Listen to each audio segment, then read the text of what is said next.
안녕하세요, 여러분. 오늘 이 시간 저희와 함께 깊은 이야기의 여정을 떠나기 위해 자리에 함께 해주신 모든 분들 진심으로 환영합니다. 네, 반갑습니다. 특히 가족 단위로 나란히 앉아서 귀 기울이고 계실 우리 어린이 청취자 여러분, 그리고 부모님들 모두 너무 환영합니다. 네, 맞아요. 오늘 우리가 탐험할 이야기는 불필요한 서론 없이 곧바로 그 중심부로 한번 뛰어들어 보려고 하는데요. 오늘 준비된 자료는 그 조엘 할아버지가 사랑하는 손녀 조이에게 들려주는 아주 따뜻하고 은혜로운 성경 이야기입니다. 아, 네. 이 짧은 이야기 속에는 무려 8년이라는 긴 시간 동안의 아픔도 담겨 있고요. 또 누군가의 아주 작은 바느질 하나가 만들어낸 거대한 기적도 숨어 있습니다. 그리고 당시 사람들의 머릿속에 아주 단단하게 세워져 있던 그 차별의 벽이 완전히 무너지는 놀라운 장면들까지 아주 가득하거든요. 자, 그럼 먼저 조엘 할아버지의 다정하고 따뜻한 목소리를 빌려서 조이에게 들려주는 그 놀라운 이야기를 처음부터 끝까지 그대로 전해드리겠습니다. 여러분, 편안하게 귀 기울여 들어보세요. 조이야, 예수님을 전하던 베드로 할아버지가 여러 곳을 두루 다니다가 루따라는 마을에 도착했단다.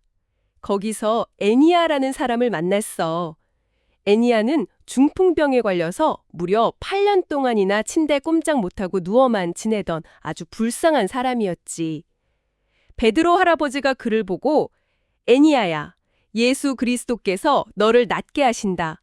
일어나서 네 자리를 정리하렴 하고 다정하지만 힘있게 외쳤단다. 그러자 정말 신기하게도 애니아가 즉시 자리를 털고 일어났어. 이 놀라운 모습을 본 루따와 사론의 모든 사람들이 예수님을 믿게 되었지. 그리고 루따에서 가까운 요빠라는 마을에는 다비다라는 훌륭한 여자 제자가 살고 있었어. 다비다는 그리스 말로 도르가라고 부르는데 예쁜 사슴이라는 뜻이란다. 다비다는 이름처럼 마음씨도 아주 예뻐서 평소에 착한 일도 많이 하고 가난하고 어려운 사람들을 정성껏 도와주었어. 그런데 슬프게도 다비다가 깊은 병에 걸려 그만 죽고 말았단다. 사람들은 너무 슬퍼하며 다비다를 깨끗하게 씻겨서 다락방에 눕혀두었지. 사람들은 베드로 할아버지가 가까운 루따에 있다는 소식을 듣고 급히 사람을 보내서 제발 빨리 와달라고 간절히 부탁했어.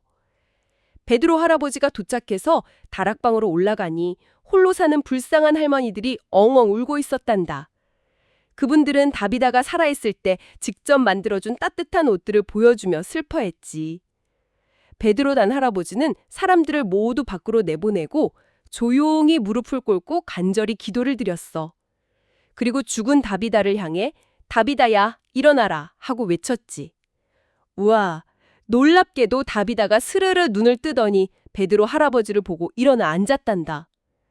베드로 할아버지가 손을 내밀어 다비다를 일으켜 세우고 밖에 있던 사람들을 불러서 다비다가 다시 살아난 것을 보여주었어. 사람들은 뛸 듯이 기뻐했고 온 요빠 사람들이 이 기적을 보고 예수님을 믿게 되었단다. 그 후 베드로 할아버지는 요빠에 조금 더 머물렀는데 가죽을 다루는 시몬이라는 사람의 집에서 지냈어. 와, 방금 들으신 이야기 속에 정말 많은 생각할 거리들이 담겨 있네요. 이 이야기 속에는 두 마을에서 일어난 두 가지 놀라운 사건이 담겨 있잖아요. 네, 맞습니다. 누따 마을과 요빠 마을이죠. 네, 첫 번째는 루따 마을에 사는 그 애니아라는 사람의 이야기이고 두 번째는 요빠 마을에 사는 다비다라는 제자의 이야기인데요. 먼저 애니아의 이야기부터 살펴보고 싶어요. 그가 중풍병으로 막 무려 8년 동안이나 침대에 누워 있었다는 대목이 마음을 참 무겁게 하거든요. 아, 그렇죠. 이 8년이라는 시간을 단순히 숫자로만 넘기기에는 그 무게가 정말 상당합니다. 오늘 이 이야기를 듣고 계신 여러분 중에 어린 자녀분들이 있다면 그 아이가 태어나서 초등학교에 막 들어갈 때까지의 엄청나게 긴 시간과 맞먹거든요. 와, 그렇게 생각하니까 진짜 확 와닿네요. 아기 때부터 학교 갈 때까지 한 번도 걷지 못했다는 거잖아요. 맞아요. 게다가 그 당시의 시대적 상황을 생각해 보면요. 그러니까 지금처럼 휠체어가 있다거나 장애를 가진 분들을 돕는 사회적 복지 제도가 전혀 없던 시절이었어요. 아, 전혀 없었겠죠. 네, 몸을 전혀 움직일 수 없다는 것은 곧바로 심각한 가난 그리고 사회적 고립을 의미했습니다. 누군가의 도움 없이는 밥을 먹는 것도 물을 마시는 것도 불가능한 채로 매일 천장만 바라보며 8년을 보냈다는 뜻이니까요. 오, 정말 캄캄한 절망 속에 있었겠네요. 그런데 그런 사람에게 베드로가 다가가서 건넨 말이 참 인상적이에요. 보통 막 영화나 다른 이야기들 보면 영웅들이 나타나서 내가 고쳐줄게 라거나 내 능력을 봐라 뭐 이렇게 말하잖아요. 네, 보통 기적을 베푸는 사람들은 자신을 드러내고 싶어 하죠. 하지만 베드로는 그러지 않았어요. 애니야야, 예수 그리스도께서 너를 낫게 하신다라고 명확하게 선포하거든요. 베드로는 자기가 영웅이 되려고 하지 않고 철저하게 뒤로 물러서서 예수님만을 가리키고 있다는 점이 눈에 확 띕니다. 네, 그 부분이 바로 이 첫 번째 사건의 아주 중요한 핵심입니다. 베드로는 수많은 기적을 행하면서도 그 능력을 자기 것으로 삼지 않았어요. 자기 능력이 아니라는 걸 분명히 안 거군요. 그렇습니다. 병을 고치고 사람을 살리는 그 능력의 진짜 출처가 어디인지 단 한순간도 잊지 않은 거죠. 자신은 그저 축복의 통로일 뿐이고 우리의 진정한 치료자는 오직 예수님 한 분뿐이라는 사실을 애니야에게 그리고 그 자리에 있던 모든 사람들에게 분명하게 각인시킨 겁니다. 아, 그래서 치유의 결과로 루따와 사론 지역의 수많은 사람들이 베드로를 막 우상처럼 떠봤던 게 아니라 예수님을 구원자로 믿게 된 거군요. 정확합니다. 베드로가 치료의 주체가 누구인지 명확히 했기 때문에 사람들의 시선이 올바른 곳, 즉 하나님을 향할 수 있었던 것이죠. 정말 멋진 태도네요. 자, 그럼 이제 시선을 돌려서 요빠 마을의 그 다비다 이야기로 넘어가 보겠습니다. 저는 이 다비다라는 이름이요, 그리스어로는 도루가라고 부른다는데 와, 예쁜 사슴이라는 뜻이라니 정말 좋네요. 이름처럼 마음씨도 너무 예쁜 제자였군요. 네, 그 이름의 뜻만큼이나 다비다가 사람들에게 베풀었던 삶의 모습이 참 아름답고 감동적입니다. 다비다가 깊은 병에 걸려서 세상을 떠났을 때 사람들이 급하게 베드로를 부르러 가잖아요. 네, 사람들이 엄청 슬퍼하면서 급히 사람을 보냈죠. 베드로가 도착해서 그 다비다가 누워있는 다락방으로 올라갔을 때의 풍경을 한번 상상해 보시길 바랍니다.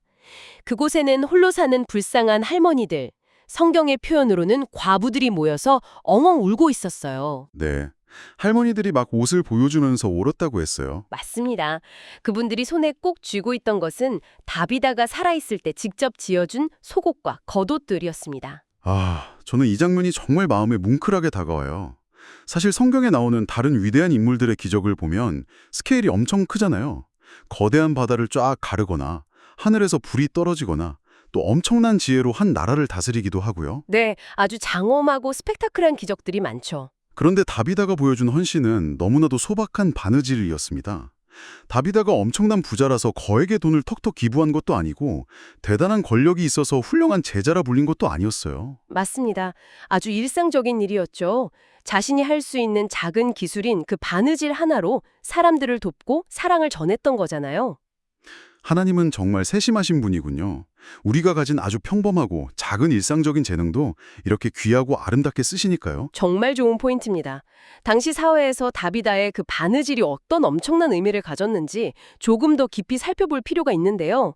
고대 사회에서 홀로 된 여성, 즉 과부는 사회적 보호망의 가장 바깥쪽에 밀려난 사람들이었습니다. 지금처럼 여성들이 자유롭게 직업을 가질 수 있는 시대가 아니었으니까요. 전혀 아니었죠. 스스로 경제 활동을 하기가 극도로 어려웠기 때문에 가장 가난하고 소외되고 굶주리기 쉬운 계층이었습니다. 게다가 당시에 옷이라는 건 지금 우리가 마트나 인터넷에서 쉽게 사 입는 그런 옷이 아니었어요. 아, 그렇죠. 공장이 없었으니까 다 손으로 만들었겠네요. 네. 양털이나 실을 직접 잡고 무거운 배틀로 천을 짜서 옷을 짓는 일은 엄청난 시간과 육체적 노동이 들어가는 고된 작업이었습니다. 그래서 옷 자체는 그 사람의 아주 중요한 재산이었고 춥고 일교차가 큰 중동의 밤을 견디게 해주는 유일한 생존 도구이기도 했어요. 와, 그러니까 다비다는 그저 취미생활로 예쁜 옷을 만들어준 게 아니군요. 절대 아닙니다. 그녀는 가난한 할머니들의 생존을 돕고 인간으로서의 존엄성을 지켜주기 위해서 자신의 귀한 시간과 땀을 온전히 내어준 것입니다. 할머니들이 그 옷을 들고 그렇게 서럽게 울었다는 것은 옷 한 벌 잃어버린 아쉬움이 아니에요.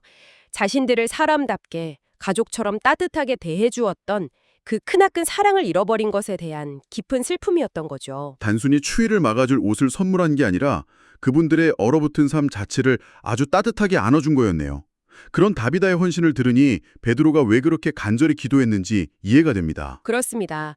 베드로는 사람들을 모두 밖으로 내보내고 조용히 무릎을 꿇고 기도합니다. 네. 그리고 죽은 다비다를 향해 외치는 장면이 이어지는데요. 다비다야 일어나라 이렇게 말하잖아요. 그런데 저는 이 대목을 보면서 성경의 다른 장면 하나가 자연스럽게 겹쳐 떠올랐어요. 어떤 장면이 떠오르셨나요? 바로 예수님께서 회당장 야이로의 죽은 딸을 살리실 때 하셨던 말씀이요. 그때 예수님께서 소녀를 향해 달리다 쿰이라고 하셨잖아요. 그런데 오늘 베드로가 한 말도 다비다야 일어나라 하니까 그 시대의 언어로 발음하면 굉장히 비슷했을 것 같거든요. 정말 예리하시네요. 정확히 보셨습니다. 당시 그들이 사용하던 아람어라는 언어로 생각해 보면 이 두 사건의 평행선이 아주 선명하게 드러납니다. 예수님께서 소녀를 살리실 때 하셨던 생명의 말씀이 소녀야 일어나라라는 뜻의 달리다 쿰이었죠. 네, 아주 유명한 말씀이잖아요. 그리고 지금 이 다락방에서 베드로가 죽은 다위다를 향해 한 말은 다비다 쿰입니다. 단어 하나, 알파벳 하나 차이일 뿐 그 말씀의 물림과 상황이 완벽하게 겹쳐지고 있습니다. 와, 정말 놀라운 연결고리네요. 그러니까 베드로가 자기가 마치 신인 것처럼 스스로 새로운 기적의 주문을 만들어낸 게 아니군요. 아닙니다. 철저히 배운 대로 한 것이죠. 자신이 가장 가까이에서 모셨던 선생님, 바로 예수님께서 생명을 살리시던 그 사랑의 방식을 그대로 따라한 거네요. 예수님의 그 생명과 능력이 제자인 베드로를 통해서 똑같이 흘러가고 있다는 걸 보여주는 감동적인 장면 같아요. 맞습니다. 자신의 힘이 아니라 자신이 직접 목격했던 예수님의 능력을 전적으로 신뢰한 겁니다. 베드로는 예수님이 어떻게 사람을 대하셨고 어떻게 죽음을 생명으로 바꾸셨는지를 철저하게 보고 배운 훌륭한 제자였습니다. 네, 정말 멋진 제자네요. 애니아를 고칠 때 예수님의 이름을 분명하게 선포했던 것처럼 다위다를 다시 살릴 때에도 예수님이 생명을 부르시던 그 목소리와 간절한 마음을 그대로 재현한 것이죠. 그래서 이 두 가지 사건을 통해서 룻다, 사론, 그리고 욥바의 온 동네 사람들이 그저 신기한 마술을 본 게 아니라 예수님을 구원자로 믿게 된 거군요. 기적 자체의 놀라움 때문만이 아니라 그 기적을 관통해서 흘고 있는 예수님의 짙은 사랑과 생명력을 그들이 직접 보았기 때문이네요. 바로 그겁니다. 예수님의 사랑은 차별 없이 생명을 살리는 능력이니까요. 차별 없는 생명력과 사랑이라. 전문가님, 저는 그 말씀이 이 이야기의 맨 마지막 부분과 아주 절묘하게 이어진다는 생각이 듭니다. 마지막 문장 말씀이시군요. 네, 베드로가 다비다를 살리는 엄청난 기적을 베풀고 나서 온 동네가 난리가 났을 거잖아요. 베드로가 아주 귀한 손님으로 모시려고 앞다투어 나섰을 텐데 베드로가 욥바에 더 머물기로 하면서 선택한 숙소가 정말 뜻밖이거든요. 네, 바로 가죽을 다루는 시몬이라는 사람의 집이었습니다. 맞아요. 그냥 쓱 읽고 넘어갈 수도 있는 아주 짧은 문장이지만 사실 이 부분에 당시 사람들의 생각을 완전히 뒤집어 놓으면 엄청난 의미가 숨겨져 있다고 들었어요. 이 마지막 문장이야말로 예수님의 복음이 당시 사회에 어떤 근본적인 변화를 가져오고 있었는지를 보여주는 아주 강력하고 중요한 단서입니다. 가죽을 다루는 직업에 어떤 특별한 이유가 있는 건가요? 네, 가죽을 다루는 직업을 한번 상상해 보시죠. 동물의 가죽으로 물건을 만들려면 필연적으로 죽은 동물의 사체를 매일같이 만져야만 합니다. 그렇겠네요. 사체를 직접 처리해야 하니까요. 게다가 그 가죽을 부드럽게 만드는 무드질 과정에는 여러 가지 오물들이 사용되었기 때문에 지독한 악취가 났고 위생적으로도 매우 좋지 않았습니다. 냄새도 심하고 아주 고된 직업이었군요. 하지만 냄새보다 훨씬 더 심각한 문제는 당시 사람들의 종교적 문화와 규칙이었습니다. 당시 유대 사회의 엄격한 율법 규칙에 따르면 죽은 사체를 만지는 사람은 의식적으로 부정하다, 즉 깨끗하지 않은 사람으로 분류되었습니다. 단순히 직업이 3D 업종이라서 힘든 정도가 아니라 종교적인 율법의 테두리 안에서 아예 배척을 받았다는 뜻이군요. 정확합니다. 종교적으로 깨끗하지 않다고 여겨졌기 때문에 일반 사람들은 그들과 접촉하는 것을 철저히 꺼렸습니다. 그들과 함께 식사를 하거나 같은 집에 들어가서 머무는 것은 정말 상상도 할 수 없는 불결한 일이었죠. 같이 밥 먹는 것조차 안 되었다고요? 네. 그래서 이런 가죽을 다루는 사람들은 보통 마을의 중심부에서 쫓겨나서 바닷가 외곽이나 사람들의 발길이 잘 닿지 않는 곳에 자기들끼리 모여 살아야만 했습니다. 사회적으로 철저히 소외되고 차별받는 사람들이었던 겁니다. 그런데 방금 죽은 사람을 살려내는 엄청난 기적을 행한 당대 사람들에게 가장 높은 존경을 받던 수제자 베드로가 최고급 손님방이나 깨끗한 부자의 집을 거절한 거네요. 네, 모든 특권을 내려놓은 거죠. 사회적으로 사람들이 꺼려하고 냄새나는 가죽공예가의 집에 일부러 찾아 들어가서 그들과 함께 먹고 자며 지냈다는 거잖아요. 와, 이것은 요빠 사람들에게 기적 그 자체만큼이나 엄청나게 충격적인 장면이었겠는데요. 그것이 바로 이 성경의 기록이 오늘 우리에게 분명하게 말하고자 하는 바입니다. 베드로가 가죽을 다루는 시몬의 집에 머물렀다는 것은 사람을 직업이나 신분, 깨끗함과 더러움의 잣대로 나누고 무자비하게 차별하던 그 높고 단단한 종교적 벽이 무너졌음을 뜻합니다. 십자가의 사랑 안에서 무너진 거군요. 맞습니다.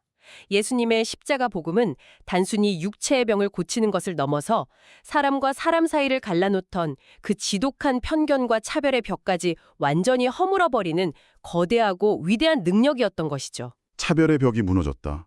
이 메시지가 정말 마음 깊은 곳에 남습니다.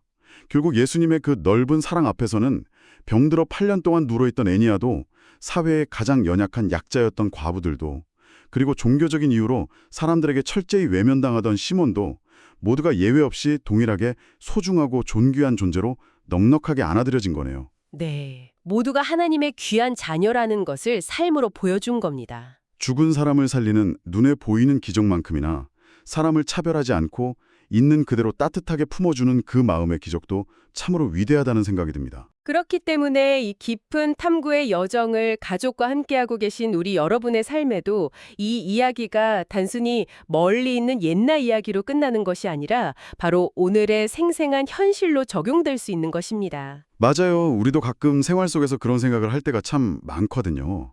내가 가진 게 너무 없는데 누굴 도울 수 있을까? 내 스스로 작아 보일 때가 있죠. 나는 특별한 재능도 없고 돈도 별로 없는데 내가 한다고 세상에 보탬이 될까? 하고 스스로를 작고 초라하게 느낄 때가 있습니다. 특히 부모님과 함께 이 방송을 듣고 있는 어린이 청취자라면 나는 아직 어리고 힘도 약한데 어떻게 예수님의 사랑을 세상에 전할 수 있지? 하면서 막막하게 고민을 할 수도 있고요. 하지만 여러분, 다비다의 손에 들려있던 것을 다시 한번 조용히 떠올려 보시길 바랍니다. 그것은 얇은 실과 아주 작은 바늘이었습니다. 기적의 도구치고는 정말 평범하죠? 네, 대단한 자본이 있었던 것도 아니고 남들을 압도하는 뛰어난 활술도 아니었습니다. 그저 묵묵히 자신이 매일 일상에서 할 수 있는 작은 친절을 바느질이하는 형태로 정성껏 엮어냈을 뿐입니다. 우리 청취자 여러분이 일상 속에서 친구나 가족에게 건네는 진심 어린 칭찬, 아, 칭찬이요? 그리고 지친 부모님의 어깨를 주물러주는 고사리 같은 작은 손길, 혹은 교실에서 소외된 친구에게 먼저 다가가 툭 건네는 따뜻한 미소 하나, 이 모든 것들이 바로 여러분의 삶에서 매일같이 빚어내는 아름다운 바느질입니다. 그 작은 친절의 바느질이 하루하루 모이고 모여서 결국 누군가의 얼어붙은 꽁꽁 언 마음을 녹여주는 거네요. 마치 다비다처럼 예수님의 그 따뜻한 사랑을 듬뿍 전하는 놀라운 기적을 우리도 만들어낼 수 있다는 뜻이군요. 그렇습니다. 기적은 거창한 데서 시작하지 않으니까요. 그리고 또 한 가지 잊지 말아야 할 것이 있죠. 애니아처럼 몸이 너무 아파서 꼼짝할 수 없거나 혹은 마음이 너무 슬퍼서 주저앉고만 싶을 때 우리의 진정한 치료자가 누구인지를 기억하는 것도 아주 중요하겠어요. 아주 중요한 적용점입니다. 베드로가 애니아야, 예수 그리스도께서 너를 낫게 하신다라고 담대하게 외쳤던 것처럼 말이죠.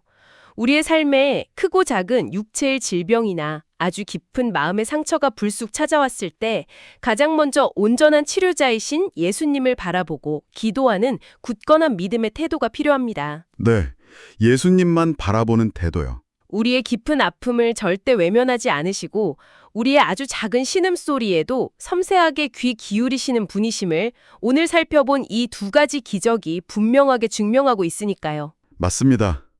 우리의 병든 몸과 마음을 고쳐주시고 죽은 생명을 살리시며 그 단단하고 차가운 차별의 벽을 허무시고 우리의 아주 작고 보잘것없는 행동 하나까지도 너무나 귀하게 써주시는 분, 그 크고 넓은 예수님의 사랑이 오늘 방송을 함께 듣고 계신 여러분들 가정에 마음에 아주 깊고 따뜻하게 스며들기를 바랍니다. 자, 이제 이 깊은 대화를 서서히 마치면서 우리가 들은 귀한 말씀을 마음속 깊이 담기 전에 여러분 스스로 한번 곰곰이 생각해 보셨으면 하는 질문이 하나 있습니다. 네, 오늘 우리가 함께 깊이 탐구했던 그 요빠 마을의 시몬의 집을 떠올려 보시길 바랍니다. 베드로가 그 냄새나고 사람들에게 철저히 외면받던 그 집에 기꺼이 들어감으로써 아주 오래된 차별의 벽을 완전히 부수었듯이 지금 여러분이 생활하는 교실이나 직장 혹은 이웃들 사이에는 눈에 보이지 않는 어떤 편견과 차별의 벽이 존재하고 있지는 않나요? 꼭 생각해 보아야 할 문제네요. 그리고 오늘 여러분이 손에 쥐고 있는 작은 실과 바늘 같은 그 따뜻한 친절로 어떻게 하면 그 단단한 벽을 오늘 조금씩 허물어갈 수 있을지 가족들과 함께 깊이 대화해 보셨으면 좋겠습니다. 자, 여러분은 오늘 이 이야기를 듣고 무엇을 결심했나요? 내가 무너뜨릴 수 있는 작은 벽은 무엇이고, 내가 사랑으로 지어줄 수 있는 따뜻한 마음의 옷은 과연 무엇인지 잠시 마음속에 그려보시길 바랍니다.